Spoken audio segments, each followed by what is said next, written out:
Batay Boto 2025. Ipinagpaliban ng COMELEC ang pagpapatupad ng mga panuntunan sa election surveys para sa May 2025 national at local elections.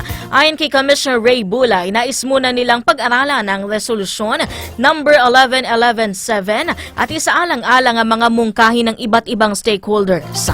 Nakasaad sa resolusyon na kailangan magparehistro ang lahat ng survey firms at magsumite ng detalyadong ulat ng kanilang mga survey.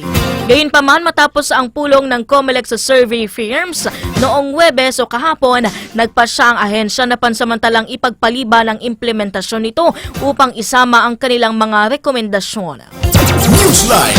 Samantala, patay po sa pamaril ang asawa ng Mayor ng Lanao del Sur. Ayon sa pulisya, tinambangan ng biktima na kinilalang si Abdulaziz Tadua Aloyodan sa labas ng kanilang tahanan malapit din sa Municipal Hall.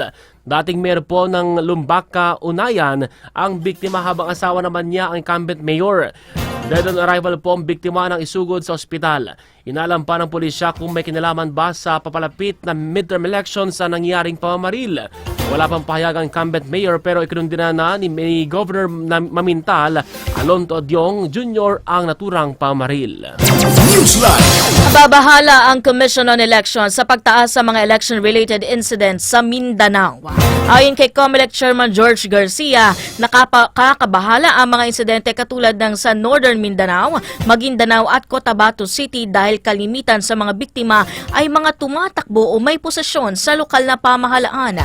Anya, inaasahan na rin nilang mas titindi pa ang gulo sa palapit naman na pagsisimula ng campaign period para sa local elections sa March 28. Makikipag-ugnayan din ang COMELEC sa PNP sa klasifikasyon ng mga election hotspots upang masigurado ang kaligtasan at kapayapaan ngayong election period. Sinabi pa ni Garcia na hindi pa rin nababago sa red category ang mga 38 election hotspots sa Mindanao.